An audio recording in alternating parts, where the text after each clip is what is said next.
Bonsoir, vous m'entendez?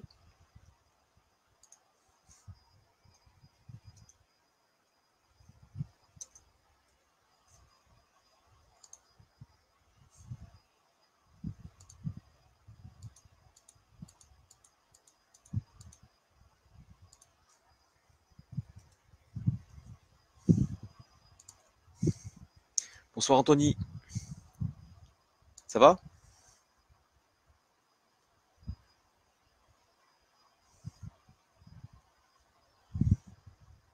On va attendre quelques secondes. Est-ce que tu m'entends Anthony?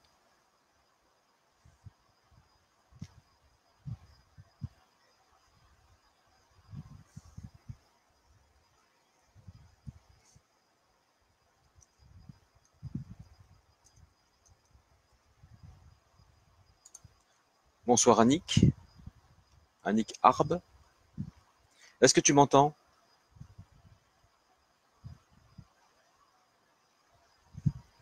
Est-ce que vous m'entendez tous?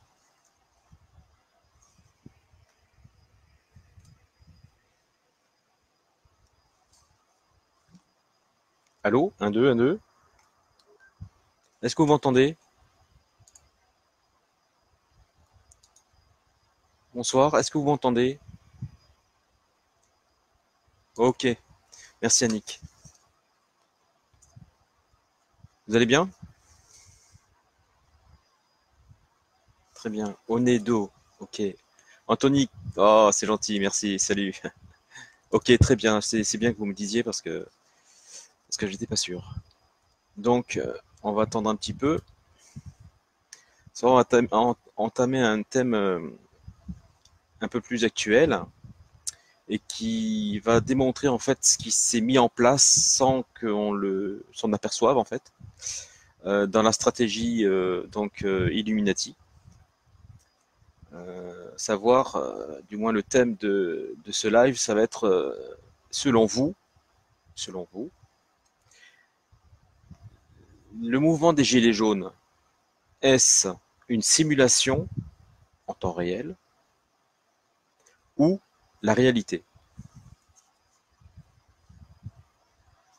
On va pouvoir débattre là-dessus et moi vous montrer quelque chose. J'essaierai du moins de vous montrer quelque chose. Peut-être prendre conscience plutôt de quelque chose.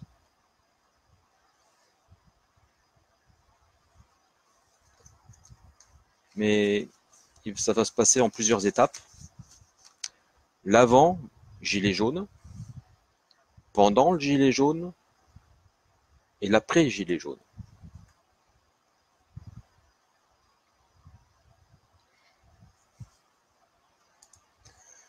Est-ce que vous vous souvenez de ce qui s'est passé avant les gilets jaunes? On va dire avant Macron même.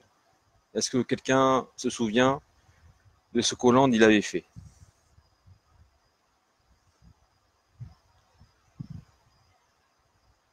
On essaie de faire quelque chose d'interactif, comme d'habitude, et je compléterai si s'il y a des manques, mais je pense que non. Enfin, j'espère que non.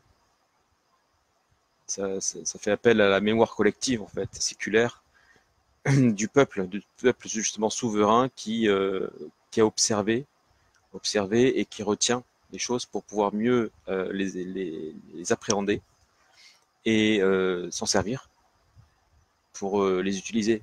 Voilà.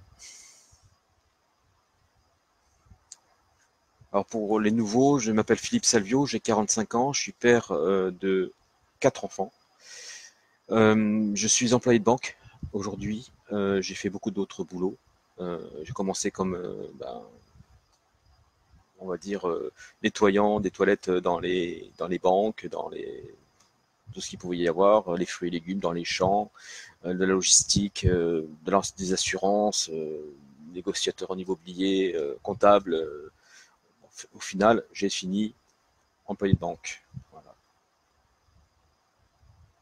Et donc, j'ai découvert quelque chose suite à ce qu'on appelle des abductions. C'est simplement des enlèvements.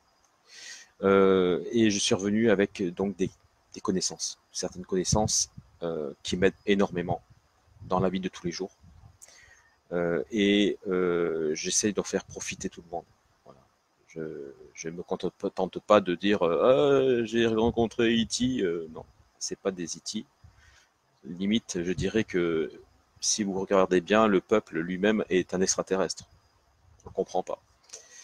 Voilà. Donc non, c'est pas comme ça qu'il faut voir les choses. Ce sont des civilisations très avancées qui sont avec nous dans une matrice. Voilà, simplement, il y en a qui sont plus éveillés que d'autres.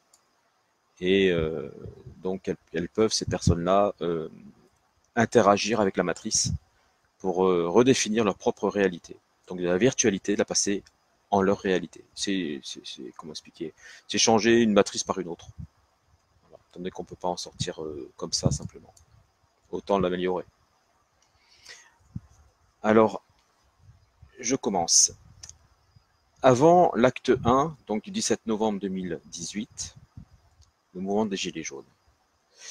On va reprendre un petit peu le traité de 1975, où Valéry Giscard d'Estaing, qui était président de la République française, a signé un drôle de traité avec des pays wahhabites, islamistes en fait, hein, dont l'Algérie, l'Arabie, le Qatar, qui dit qu'en fait, en échange de ressources naturelles, eh bien, la France et son peuple ont été donnés, échangés, plutôt échangés.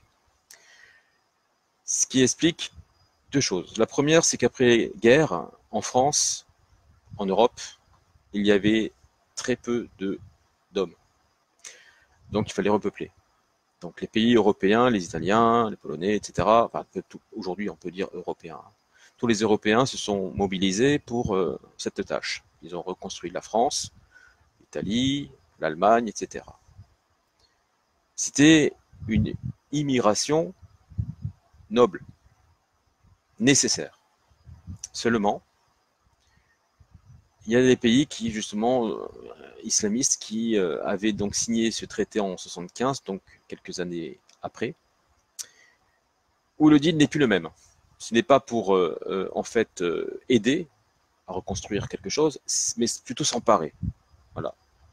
S'emparer de ce qui leur appartient suite au traité de 1975, c'est-à-dire le pays, la France, et les habitants. De 1975, nous avons donc observé la venue de pays d'habitants du Maghreb s'installer chez nous, avec famille ou sans famille, ce qui est encore inclus dans le traité de 1975. Je l'ai lu, ce traité, sans équivoque. Ils font ce qu'ils veulent chez nous. Voilà. Ils font ce qu'ils veulent parce qu'ils sont chez eux. Et nous, aujourd'hui, nous assistons à une invasion. Okay. Donc voilà, on va voir ça comme ça. Avant de partir, François Hollande a fait deux choses graves. Deux choses graves. La première, déjà il y a Sarkozy, Mitterrand, etc. Bien sûr. Mais lui, Hollande a fait quelque chose de très très grave, qui surpasse tout le monde. La première a été d'avoir instauré des zones de charia. Des zones de charia. La charia est déjà religieuse. Notre pays est laïque. Il a installé des zones religieuses en France. Ce n'est pas anodin, religieuses. Où, en fin de compte, des gens peuvent interpréter de telle ou telle manière, à leur guise, des écrits. Des écrits qu'ils ont eux-mêmes modifiés en cours de siècles. La charia, c'est quoi? La charia est la loi islamique. En l'an 500 à peu près, un peu plus, après Mahomet, le Coran a été écrit. Il a été écrit dans la première version qui disait qu'en fait, tout musulman doit protéger tous les chrétiens, doit les aimer et se comment expliquer, se soumettre aux lois, aux règles du pays qu'il accepte, qu'il accueille. Or, 200 ans plus tard, il sortira une deuxième version plus radicale du Coran. Suite à la secte donc wahhabite, saoudienne donc, qui créera 100 ans plus tard la charia et l'inclura dans le Coran. Vous connaissez l'origine de la charia. Donc de la première version qui nous protégeait tous, avec paix et amour, fraternité, c'est venu à tuer les mécréants, violer leurs femmes et leurs enfants. C'est ça. Ça, c'est la charia. Le voile islamique n'est pas le voile que les portent les femmes n'est pas obligatoire, c'est facultatif. Hein. Tous les imams le précisent. Donc ce n'est pas imposé. Ces personnes qui normalement portent ce voile islamique, la burqa, etc., sont des wahhabites. Les wahhabites, c'est issu en fait d'une secte donc, qui vient d'Arabie Saoudite. L'Arabie Saoudite elle-même, créée illégitimement par le meurtre et l'acquisition de terres, de richesses, d'esclaves, et esclaves sexuels tant bien aussi. Tout ça est parti en fait des Khazariens sionistes. Les Khazariens sionistes, dans le temps, sont des hybrides humanoïdes. C'est-à-dire qu'ils ont de l'ADN humain et non humain. Tout comme nous-mêmes. Notre ADN est composé à 50% d'éléments qui ne sont pas sur Terre. Voilà. Eh bien, donc, il s'agit d'une autre civilisation qui a elle-même créé, fondé les pyramides d'Égypte avec l'aide d'autres civilisations, l'ancienne Égypte, et qui contrôle tout, qui a tout construit, tout fabriqué, tout inventé jusqu'à aujourd'hui, jusqu'au système financier actuel. Donc, nous nous retrouvons aujourd'hui avec des zones religieuses. Ces zones religieuses sont des menaces pour tout le monde. Si vous l'avez bien compris, c'est sectaire. Aucune de nos valeurs n'est représentative. À l'intérieur même de ces zones-là. Ils font leurs lois à leur guise, comme ils l'entendent, sachant que tout être humain a sa propre perception. Donc, il est subjectif et non pas objectif. La deuxième chose que François Hollande a faite a été, le 5 décembre 2016, de réunir les trois pouvoirs. Les trois pouvoirs, c'est-à-dire l'exécutif, le judiciaire et le législatif. L'exécutif, le législatif et judiciaire. Lorsque ces trois pouvoirs sont réunis, cela constitue la dictature la plus totale qui puisse exister sous sa forme réelle. Aujourd'hui, j'entends toujours dire oui, c'est une forme de dictature. Non, c'est la dictature. Seulement, vous ne la repérez pas, parce que nous sommes dans un pays des droits de l'homme. On se dit qu'on a créé les droits de l'homme, qu'obligatoirement ce pays restera les droits de l'homme. Quoi qu'il arrive, il y aura les droits de l'homme appliqués. Mais les droits de l'homme n'est pas les droits de la Constitution. C'est pour cela que, depuis Macron, on va dire, la Constitution change et a changé et évolue, incluant aujourd'hui l'islam. Islam, c'est-à-dire wahhabisme. Aujourd'hui, c'est ça. Il y a des musulmans qui, aujourd'hui, et j'en connais, suivent la première version du Coran. Et ils sont paix et amour, ces gens-là. Cela, je dis oui, on peut les accueillir. Par contre, les autres, ils veulent notre mort, nous asservir, etc. On ne peut pas laisser faire le peuple ne peut pas se laisser faire. Il y a eu Macron, et Macron a présenté un faux programme. Tout le monde s'en est aperçu, il ne respecte rien de ce qu'il a pu dire pour être élu. Sachant qu'il n'a pas été élu, mais sélectionné par le groupe Bilderberg dont il fait partie.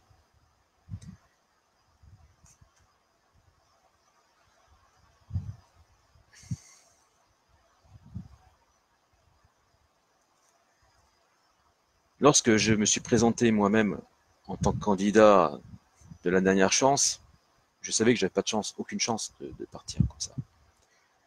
Mais j'en suis servi de tremplin pour essayer d'expliquer les choses aux gens. J'étais le seul candidat à dénoncer le trucage des élections. J'ai été la seule personne à avoir écrit le plan Illuminati. Et j'ai été le seul à créer la vague, ce lieu justement où Internet n'a pas la main mise. Avec plusieurs d'entre nous, nous avons réussi à un coût plus ou moins de maître une association qui s'intitule en fait une société civile. C'est la seule en France. Elle s'appelle Pour le peuple et par le peuple. Tout simplement parce que le pouvoir revient au peuple et il doit être fait et donc exercé par le peuple, pour le peuple et par le peuple. Je reviendrai sur cette société civile à la fin du live, car c'est très important. Non, Valls, il a simplement mis François, il a simplement mis la Cour de cassation sous l'ordre du président de la République, aux mains du président de la République. C'est un sous-fifre, si tu veux, Valls. Simplement, il a remis les clés du troisième pouvoir à Hollande, en vue, en fait, de Macron. On est d'accord. Quant à ce qui s'est passé entre 2016 et 2017, où tout le monde s'est aperçu de la tricherie, qui dure depuis 1789, où à l'époque, encore une fois, c'était pas le peuple qui avait pris le pouvoir, mais bien les Illuminati et des ex-royalistes, le pays est resté une monarchie, quasiment absolue. Le peuple, n'ayant rien vu venir, jusqu'à aujourd'hui, ne s'était pas manifesté. Les syndicats étaient là pour contenir toute manifestation dans un champ restreint, un parcours défini par les autorités. Depuis des dizaines d'années, les syndicalistes, les syndicats, lorsqu'ils font une manifestation, suivent un parcours comme un troupeau de moutons. Chose qui s'est passée jusqu'en novembre 2017. En 2017, les gens éveillés ont voulu s'unir, mais ont été trompés par des gens infiltrés de Gladio. Gladio, les Illuminati, mais aussi les Wahhabites, le Mossad, etc. Ils n'ont pas réussi à s'unir tous ensemble. Moi-même, j'ai pas réussi. J'avoue, c'était un échec cuisant. J'ai pas réussi à réunir deux personnes. C'est quelque chose de très très compliqué, très difficile à faire, car il y a toujours les égos. Les égos de chacun font que l'union est très difficile. Et lorsque les gilets jaunes se sont présentés par millions spontanément, j'ai compris qu'il y avait quelque chose qui n'allait pas. Pas du tout. Ce n'est pas possible, et croyez mon expérience, de réunir 3 millions de personnes en claquant des doigts un jour à tous les ronds-points de France. Ce n'est pas possible. Ce qui m'a encore mis la puce à l'oreille, c'est le déroulement de l'acte 1. J'ai inventé l'acte 1. C'est moi. Il fallait des groupes mobiles pour que les forces de l'ordre ne puissent pas les suivre et donc les nasser. De là, il devait y avoir autre chose que ce qui s'est passé à l'acte 1, où tous se sont arrêtés comme s'ils avaient été télécommandés. L'acte 1 aurait dû terminer à l'Élysée. Bon, aujourd'hui, on sait que ce n'est pas le cas. Et donc, il y a eu des actes. Acte 1, acte 38. Un acte, c'est une scène de théâtre. Une petite scène de théâtre faisant partie d'une pièce de théâtre. Une scène internationale. Voilà où je voulais en venir. 3 millions de personnes ont été accueillies sur une scène internationale pour une répétition. Une simulation. Une simulation en temps réel d'un conflit qui pourrait se passer dans le futur, lorsque les Wahhabites prendront le pouvoir incessamment sous peu. Il fallait ajuster les méthodes, les stratégies à adopter pour pouvoir bientôt imposer la charia à tout le monde de manière concise et rapide. Il fallait des cobayes télécommandés. Gladio utilise les gens par implantation. Nanotechnologie, nanorobots. Les gens qui sont télécommandés ne sont pas conscients de ce qu'ils font. C'est limite de l'autosuggestion. Même plus que ça. On a pu voir des gens s'arrêter net dans un magasin, ne plus bouger pendant des minutes et des minutes et des minutes. Puis reprendre leur cours de vie comme si de rien n'était. Ce sont des target individuals. Donc ce sont des personnes qui sont activables à tout moment. Les implants sont en vigueur depuis 1950 avec les chemtrails. Ce sont les traînées d'avion. Mélangés avec des produits chimiques, il y a même des matières organiques à l'intérieur. Et donc on nous asperge depuis 1950 à aujourd'hui de tout ça. Il y a la nourriture, il y a l'eau, etc.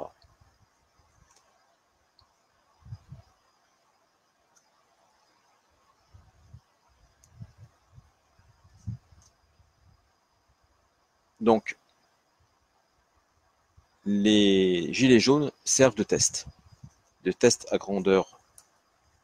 une grandeur nature, hein, on va dire ça comme ça, pour évaluer les forces d'opposition qui pourraient se présenter. Mais là déjà, si 3 millions, donc une simulation de 3 millions de personnes, c'est-à-dire qu'ils ont déjà basé leur simulation sur des millions de personnes qui pourraient se manifester d'un coup, lorsque au pouvoir il y aura un wahhabite, enfin les wahhabites, et ils sont des millions. Pour preuve, vous avez su que Castaner vient de désigner des responsables dans différents postes clés de l'État. C'est-à-dire que leur religion a transformé notre pays laïque en un État islamique. J'insiste, nous sommes tous aux mains de l'État islamique, excusez-moi, Daesh.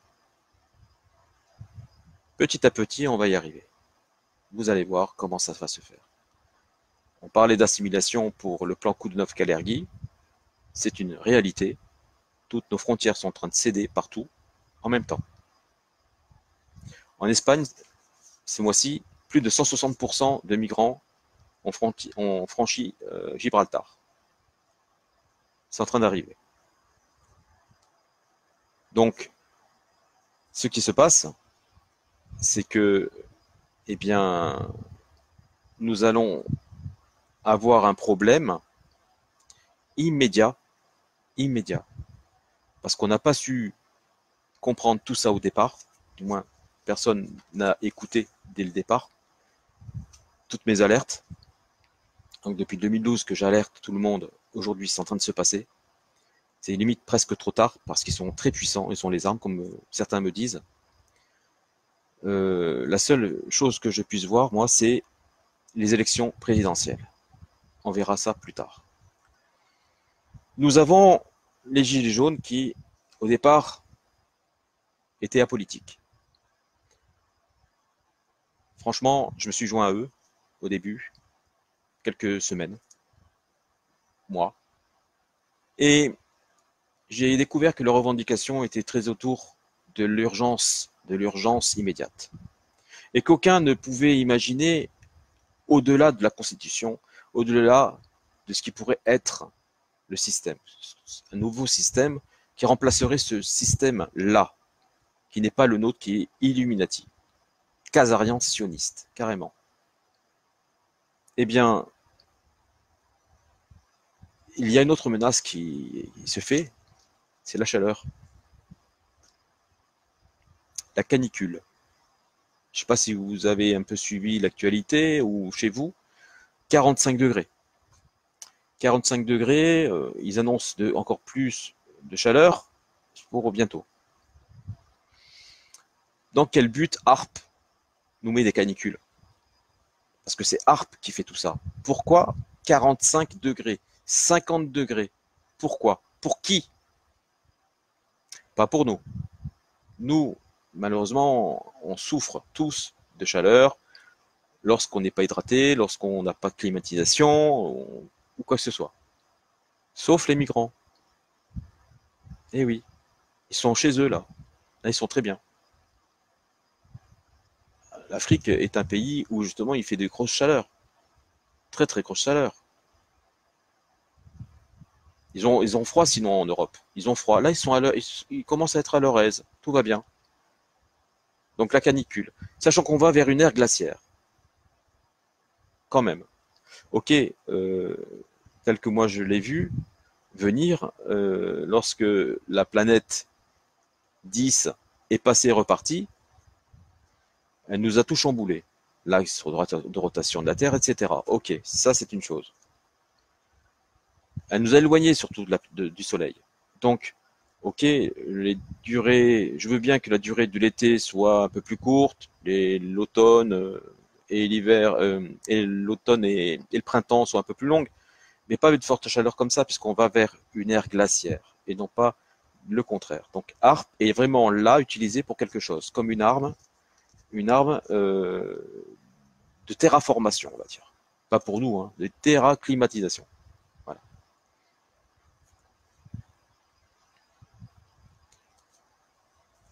Alors on va finir cuit comme des œufs, François, oui, pourquoi pas, c'est pas impossible. Donc ARP participe donc au grand remplacement de la population européenne par d'autres civilisations.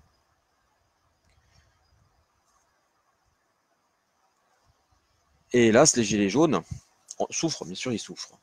Et ils sont même dépités aujourd'hui. Parce qu'ils sont tout seuls dehors avec les fortes chaleurs. Avant, c'était avec le froid, l'hiver. Et il y a des personnes qui viennent les voir, de partis politiques, de mouvements aussi. Et ils les attirent vers eux. C'est-à-dire qu'ils les divisent encore. Ils les divisent encore.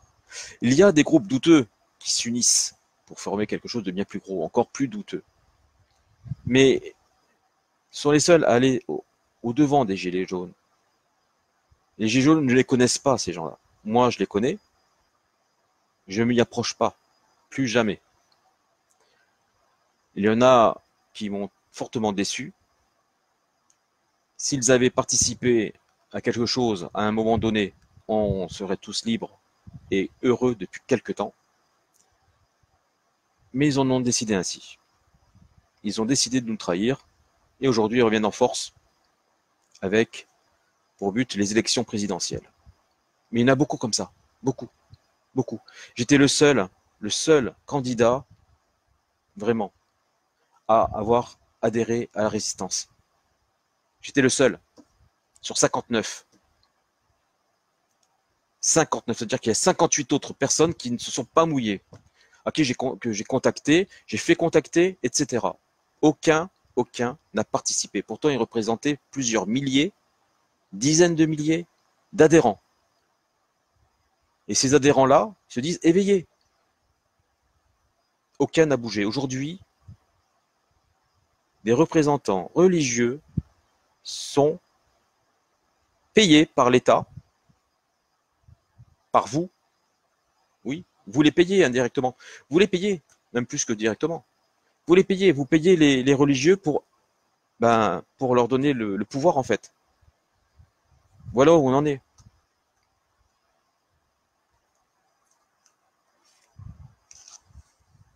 Alors, je parlais de société civile tout à l'heure et de partis politiques. Parce que les partis politiques, en veux-tu, en voilà. Ils reprennent des noms, ils prennent des millions à droite à gauche. Leurs dirigeants, moins honnêtes que les autres, ils sont tous mêlés à plus ou moins des affaires judiciaires douteuses. Non pas familiales, mais douteuses. et compte bien attirer les 3 millions de gilets jaunes dans leur griffe pour pouvoir, encore une fois, se représenter et présenter le programme Illuminati. Il y a une nouveauté, je ne dirai pas qui, a quand même passé plusieurs années à détricoter la Constitution pour en créer une sixième. Nous, on parle d'être de peuple souverain, donc on va changer tout ça pour autre chose. La Constitution est un mot déjà Illuminati, c'est pas un mot à nous. La République, c'est pas un mot à nous. Je pense que nous-mêmes, on l'aurait pas appelé République, tout simplement, ou Constitution. Constitution de quoi? Voilà. On peut prendre l'étymologie des mots, etc. ou pas. C'est encore une chose. Maintenant, il serait peut-être temps que le peuple se dise, je suis autonome, je suis un grand garçon, et je ne suis plus je suis plus un troupeau, enfin, je suis plus comme le troupeau de moutons. C'est fini. Je suis moi, je suis un être divin. J'ai mon pays, j'ai mes terres, j'ai mes racines, c'est mon terroir, c'est chez moi. Les autres, ben, ils n'ont rien à faire chez moi. Je regrette. J'ai pas autorisé les Illuminati à prendre mon sol, à me prendre moi en tant qu'esclave, etc. Non, je suis un être souverain, moi. Vous l'êtes tous souverains. N'oubliez jamais que personne vous le dise le contraire. J'ai une solution à cela aussi. On en reparlera peut-être dans un autre live. La chose est que la société civile dont je parle moi est une forme de groupe, une forme de groupe de parole au point de vue légal. C'est-à-dire que il n'y a pas de hiérarchie. Tout le monde est libre de dire ce qu'il veut. Il y a un programme que j'ai commencé à écrire. Je l'ai présenté aux élections de 2017. Je le propose un peu plus étoffé en 2022, mais toute personne qui veut changer quelque chose et qui a des propositions intéressantes à faire, toutes sont intéressantes, mais qui soient réalisables aussi, eh bien à ce moment-là, on peut l'inclure dans le programme. C'est le programme des citoyens, c'est notre programme à nous, c'est le peuple qui décide. C'est lui qui fait son propre programme. Ce n'est pas moi, avec un bureau ou quoi que ce soit, qui décidons de ce qu'on va faire des droits. C'est tous ensemble qu'on doit donc participer à la création de ce programme. Ce programme sera notre guide, grosso modo, pour le futur, pour savoir les directions prendre. C'est ça la société civile. C'est nous tous en train de discuter de plusieurs sujets qui vraiment nous tiennent à cœur, que personne ne va parler, vous savez, personne ne va parler de ces problèmes-là. La loi Chiappa, personne ne va discuter de la loi Chiappa. Pourtant, c'est une horreur, hein, l'islamisation, etc. On est contre tout ça. Alors, il faut en parler, il faut en discuter, il faut mettre sur le papier, en espérant obtenir les 500 signatures futures. Les 500 signatures, ce sont celles des maires Illuminati. Donc, c'est encore plus difficile. Actuellement, je suis tout seul. Je suis tout seul. J'ai proposé depuis quelques semaines l'ouverture de la société civile pour tout le monde. Avant, je me sentais pas parce que j'avais trop de travail à expliquer les choses aux gens jusqu'à aujourd'hui. Mais le temps est passé, le temps passe vite pour pouvoir faire une campagne raisonnable. Alors, une campagne coûte très cher, c'est la vérité. Mais si nous tous, nous mettons nos talents en commun et ce que l'on peut mettre en commun, c'est-à-dire si il est publicitaire, eh bien s'il peut générer des flyers à ses frais, c'est un coup de main.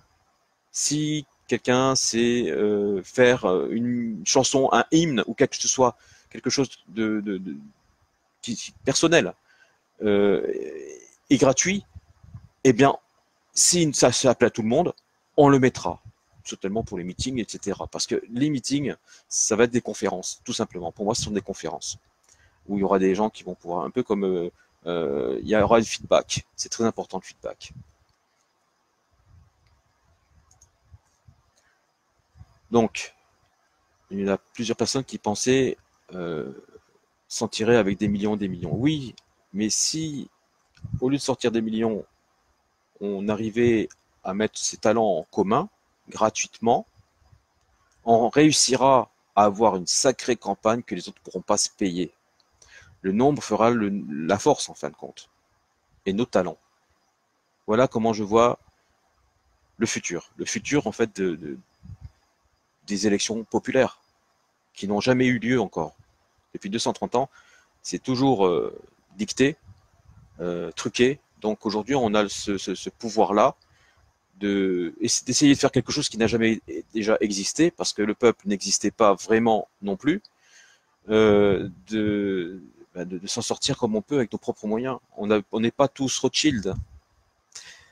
Eh oui, on n'est pas tous Rothschild, ni Rockefeller, ni Vanderbilt. Eh oui. Donc, avec nos petits maigres moyens qu'on a, ou pas, eh bien, on peut s'en sortir d'une manière ou d'une autre. Une personne qui, même un SDF peut donner les flyers gratuitement. Il peut. Bien sûr, si les gens, avec le cœur sur la main, peuvent lui donner une pièce ou deux, c'est tout le monde a gagné. Je ne vois pas un peuple sans les SDF. Ils sont le peuple avant tout. Avant d'avoir été dans la rue, ils étaient dans une famille. Ils étaient enfants, bébés. Ils avaient des parents, la famille. Faut pas oublier d'où on vient. Et donc, ces millions de SDF ou chômeurs doivent se joindre au peuple. J'allais dire à nous, parce que moi je fais partie du peuple obligatoirement. Donc si tout le monde veut jouer le jeu, il n'y a aucune raison qu'on ne réussisse pas non plus à, à casser le jeu des trucages des élections. Dans un premier temps, il nous faut les 500 signatures. 500 signatures veut dire aussi aller visiter les maires, au nom de la société civile, au nom du programme citoyen. C'est simplement les récupérer, ces 500 signatures. Et ce sera certainement en milieu rural. J'ai tenté dans les PO, ils sont gangrénés, mais alors on ne peut pas imaginer par la franc-maçonnerie. On ne peut rien faire. C'est terrible, c'est saturé, on peut le dire. Et ils sont méchants. Faut s'attendre quand même à la véhémence de leur part. Donc, la campagne commencera le 1er septembre 2019. Il faut commencer dès maintenant pour 2022. Parce que les autres, ils ont les moyens publicitaires, ils ont les moyens, car ils ont des personnes qui font de la communication. Il faut trouver toutes ces personnes-là chez nous, parmi le peuple, qui volontairement, bénévolement, va pouvoir nous aider à faire cette campagne hors du commun. Il doit y en avoir. Car en fin de compte, c'est notre avenir qui est en jeu, notre vie à tous. Une fois que les Wahhabites seront passés, on n'aura plus aucune chance, quelle qu'elle soit. C'est terminé. Il n'y aura plus jamais une telle opportunité parce qu'ils vont tout verrouiller. Et de toute manière, la charia fera le reste. Et je ne veux pas connaître ce monde-là pour mes enfants non plus.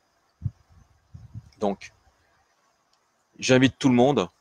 Alors, dans un premier temps, il faut adhérer à la société civile. Parce que, pourquoi? Car il s'agit donc, j'ai créé sous une loi de 1901 pour que vous récupériez déjà les 66% de votre mise. La cotisation est de 20 euros. Ces 20 euros, ils servent à quoi? Au fonctionnement, oui, au fonctionnement, mais pas que. Il faut que l'État, de toute façon, l'État, il fera ça. Il comptabilise le nombre d'adhérents aux recettes. Donc, c'est un point comptable. Il faut que ce soit nickel du point de vue comptable. Plus il y aura d'adhérents, plus la société civile sera influente, sera puissante. Le RN, je crois qu'il avait 57 000 adhérents. C'était le FN avant, avait 57 000 adhérents, et c'était le plus gros parti politique avant les élections de 2017. Aujourd'hui, ils font des alliances un peu à droite à gauche. L'UPR compte 35-37 000 personnes, sachant que ça appartient à 110 pays. 110 pays, or je sais pas pourquoi 110 pays, moi je vois bien qu'il y a des francophones, mais 110 pays, donc 110 pays, donc des personnes, des peuples, je sais pas, adhèrent à l'UPR. Je vois pas pourquoi 110 pays, mais bon, car ce qui nous intéresse, c'est nos ressortissants et nous-mêmes. Donc allez savoir. Voilà. Euh, le RN aujourd'hui doit de l'argent. Il s'est surendetté, Il s'est fait même avoir par sa présidente. Tout le monde est content, on recommence. Non, nous on n'aura pas cette chance-là. Car aujourd'hui, en 2022, si vous avez bien suivi l'actualité, Macron est en train de remettre les clés aux Wahhabites, hein, et vous pouvez rien faire. Les Algériens, si vous voulez, Maroc, Qatar, Arabie Saoudite, voilà. Voilà les propriétaires de la France, d'un point de vue légal. Parce que si on accepte, encore une fois, moi j'accepte pas la Constitution, eh bien à ce moment-là, du moins il y a peut-être des points qui sont sympas, hein, la liberté individuelle, la liberté d'expression, de penser, c'est pas mal. Euh, bon, il a fallu quand même l'écrire, hein, pour que tout le monde puisse comprendre. Enfin, je sais pas. Alors que c'est quelque chose de naturel. On a quelque chose à dire, on le sort. Après, voilà. Et droits et des devoirs. Tout à fait, David. David Vincent, oui, exactement. Il y a des droits et des devoirs. La chose, c'est que aujourd'hui, ils sont en train de nous enlever nos droits. Il ne restera plus que des devoirs. Et les devoirs, justement, ça peut faire partie, non pas de la simulation, mais de la réalité qui est en train d'arriver. La réalité, c'est la guerre civile qui se prépare. Et ou pas, on ne sait pas encore. C'est la raison pour laquelle, d'ailleurs, à chaque fois que les gilets jaunes sortaient, d'ailleurs, ils se sont tous, pas les gilets jaunes, mais tous les Français ont bien remarqué qu'ils provoquaient le peuple français dans toutes ses décisions, dans le choix des lois impopulaires. Euh, c'est fait exprès, c'était fait exprès, ça faisait partie de la simulation. Plus je vous énerve, plus on est guerrier, plus on va vouloir en découdre. Et vu ce qui s'est passé, que tout le monde restait statique, en fin de compte, parce qu'ils savent bien qu'on n'a pas d'armes, eh bien, ils en ont profité pour améliorer leur stratégie d'encerclement, etc.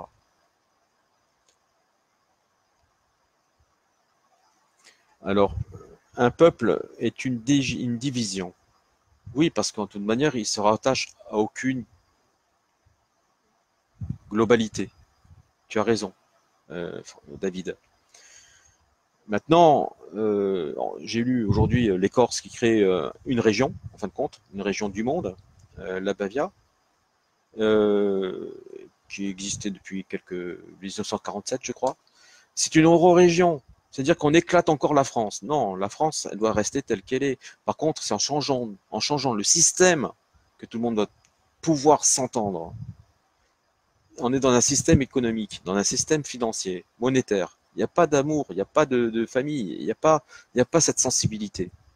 Non, c'est du capitalisme pur et dur, et pour toujours les mêmes maîtres qui nous dominent depuis des millénaires, des millénaires, des millénaires. Donc, le problème, le souci, c'est pas le territoire, ce sont les gens. C'est surtout la manière dont on vit tous ensemble, dont on s'impose en fait envers les autres. Est-ce qu'on doit s'imposer ou discuter? Moi, je préfère le dialogue. Voilà. Avec mes enfants, je discute beaucoup avec mes enfants, et on s'en sort bien. J'ai tous les âges, enfin, de 11 ans à 16 ans. On s'en sort très très bien en discutant. Ils écoutent. Voilà. Donc, je pense que tous les adultes que nous sommes pouvons nous mettre à une table ou plusieurs tables, hein, et discuter, même en visioconférence, c'est pas grave. Bonsoir Mireille. Et donc, je vous propose donc de nous unir autour, à l'intérieur même de cette société civile. Le combat, c'est laissons les gilets jaunes qui veulent jouer les targets individuels tout seuls, hein, ils vont le faire de toute façon. Les autres gilets jaunes qui prennent conscience, qui se sont fait manipuler, peuvent, et j'espère qu'ils le feront, rejoindre la société civile, qu'on grossisse, qu'on grandisse tous ensemble, pour devenir quelque chose de représentatif, d'important, de puissant, et qu'on puisse obtenir ces 500 signatures pour pouvoir arriver jusqu'au premier tour des élections présidentielles. Voilà. Ça, c'est le projet que je vous propose. Il n'y aura pas besoin de beaucoup d'argent, hein. Moi-même, je ne suis pas Rothschild, comme je vous disais, hein. Vous non plus. Je ne pense pas, sinon vous ne seriez pas là à m'écouter, à essayer de voir les possibilités de ce que je propose également. Seulement, c'est vrai qu'il faut falloir mettre nos égos de côté et tout en commun. Tout en commun. C'est notre dernière carte à jouer. Nous n'avons pas d'armes, nous n'arrivons pas à nous orchestrer nous-mêmes. La seule solution, c'est de faire ceci avec une structure, et la structure, c'est la société civile. Voilà. Il y a également une forme de Facebook que je vous disais, ça s'appelle La Vague. Je l'ai créé en 2017. J'ai créé également le blog de la société civile pour le peuple et par le peuple. On a tous les outils pour travailler. Tous, on a tout. Donc, ce qui nous manque, c'est qu'on s'unisse tous. Voilà, c'est ce qui manque. Donc, si vous avez la possibilité d'en parler autour de vous, de cette possibilité-là, faites-le, n'hésitez pas. Il faut vraiment faire monter le nombre d'adhérents à cette société civile. C'est primordial. Puis, de toute manière, au fur et à mesure, prendre ces 500 signatures. Il n'y a pas de miracle. Il va falloir batailler sec pour pouvoir avoir une signature. Il nous en faut 500. 500 parmi eux. Et les maires qui ne font pas partie des Illuminati, on a une chance sur deux de les convaincre. Il ne faudra pas la louper. Donc, je vous dis exactement les choses telles qu'elles sont. C'est difficile d'obtenir une signature. Je me suis présenté, je peux vous le dire. Alors 500, il va falloir batailler. Et il faut commencer dès maintenant. Ceux qui sont courageux, je les invite à aller sur le site, donc le blog de la Société civile pour le peuple et par le peuple, pour aller voir le programme qui a déjà été présenté en 2017, un peu grossi pour 2022, mais toujours, et c'est une liste exhaustive, c'est-à-dire que vous pouvez la remplir, mettre encore des articles, intercaler des articles, proposer. Moi, je suis aussi là pour vous dire ce qui est possible ou ce qui ne l'est pas par rapport à la vision globale que j'ai du système qui pourra remplacer celui-ci. Parce que celui-ci, on ne pourra pas vivre dedans. C'est pas notre monde, sachez-le. Ce monde est Illuminati et il va devenir wahhabite. Ce n'est plus le nôtre, État islamique. Les élections présidentielles, ça va changer quoi? C'est qu'en fait, entre toutes les civilisations avancées, je ne compte pas la nôtre, on n'est pas avancé. On est soumis, on est des esclaves, des moutons. On est de la marchandise. Eh bien, si on arrive à aller en haut, jusqu'en haut, seul, légitimement, donc les élections, à ce moment-là, on peut peut-être être aidé par elles. Si on y va par la force, ce sera la contre-force de Macron qui sera légitime contre nous. Voilà ce que j'avais à vous dire.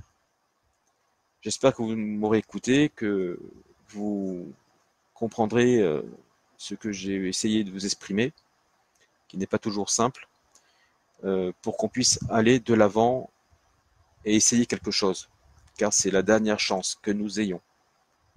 La loi du consentement passe par les élections, ou pas.